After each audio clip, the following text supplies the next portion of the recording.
According to Wikipedia, Jasmine Felicia Crockett is an American lawyer and politician who is the U.S. representative from Texas's 30th Congressional District since 2023. There were several factors abetting her victory.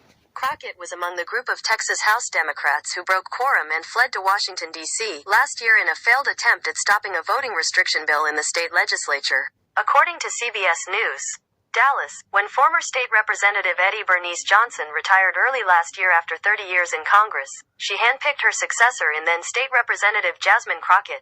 She was intentional. She said, "I wanted to be a woman."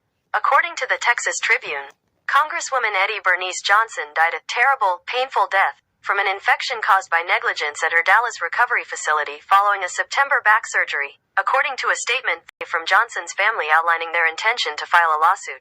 Eddie Bernice Johnson died on December 31, 2023.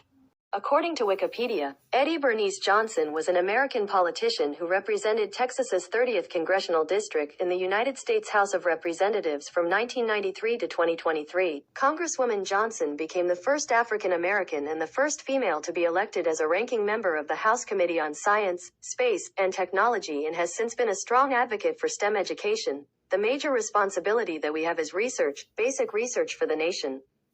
According to the Texas Tribune, she broke many glass ceilings. She was the first black woman elected to any seat in Dallas. She was the first nurse and black Dallasite to serve in Congress, and she was only the third Texas woman, behind Lyra Thomas and Barbara Jordan, both from Houston, to represent the state in the U.S. House.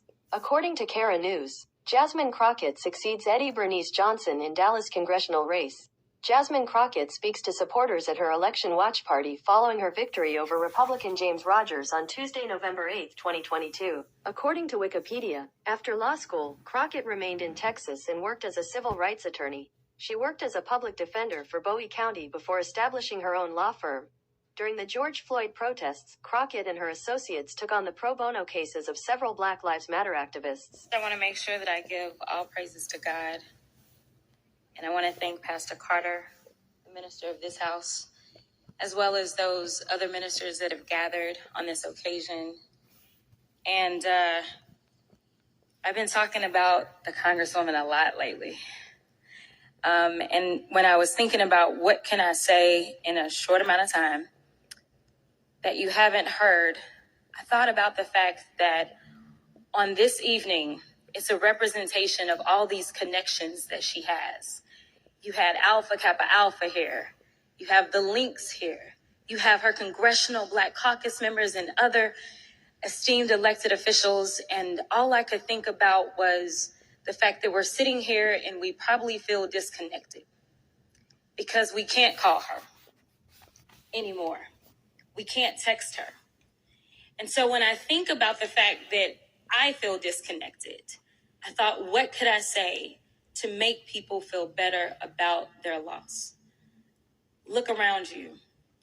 Every day you will have a reminder of the great connector that she was, whether it was infrastructure, where she made sure we were connected as we were going down the highways and the roads and the streets, or even if it's your cell phone, to be perfectly honest.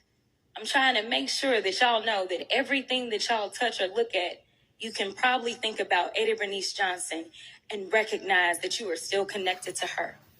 She was the one that ushered through the chips bill.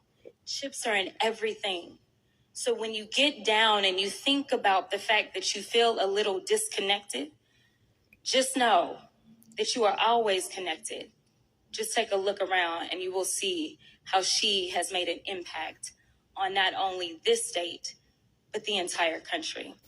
I just want to run it back, though, to the very beginning, because this is something that I just can't get over. I can't get over the gentle lady from South Carolina talking about white privilege. It was a spit in the face, at least of mine as a black woman, for you to talk about what white privilege looks like, especially from that side of the aisle. And let me quote your now ousted speaker and what he had to say about the Republican Party and y'all's lack of diversity. When you look at the Democrats, they actually look like America. When I look at my party, we look like the most restrictive country club in America. So let me tell you something. Y'all don't know what white privilege looks like, but I'm gonna show you a little bit of something. You see, you want to talk about a two-tier justice system, and this is the only time that y'all have ever referenced it when this country has a history when it comes to black and brown folk of having two separate sets of rules. And right now, what you want to do is have two separate sets of rules because Mr. Moskowitz offered y'all a fair situation. He said he would vote for Hunter to be held in contempt if y'all voted to hold all, even if you remove all of the members of Congress. There's still other people that y'all haven't decided that y'all have excuses for, but y'all don't want to hold them in contempt. But for some reason, it makes sense to hold Hunter Biden in contempt, who has tried to comply. And let me tell you why nobody wants to talk to y'all behind closed doors, because y'all lie. That's just the bottom line. You have done it thus far in this investigation. You have done it this far as it relates to this committee. And every single hearing, y'all spin. I don't know how y'all are still standing right now because you should be quite dizzy from all the spinning that you're constantly doing when it comes to spinning the truth. You talk about free and fair elections, but you back a guy who we know tried to steal the election. And this isn't about what Democrats have to say. Let me remind you, for those of you that don't know how the justice system works, it's not a matter of the president went in and indicted Trump, but we are talking about grand juries. Grand juries are comprised of American citizens, and the people that have entered pleas of guilty that will be flipping on your leader in a minute, they are Republicans. I do want to point that out. And half of them were Republicans that were handpicked by Donald Trump himself. So, to be clear, whatever happens to your little leader, it's going to be because of the actions that he took. So you can talk all you want to about how January 6th was nonsense, but all of y'all were running at that time. Y'all were grabbing y'all's gas masks and y'all were running to your offices because you didn't know if they were coming to kill you. You should have cared that somebody was there to protect you, but instead you want to play games because you found out that it was your leader that decided that he wanted to propagate an insurrection on our country. So don't tell me that you care about the Constitution, because you don't. All you care about is Trump getting reelected, and I'll yield the last of my time to my leader.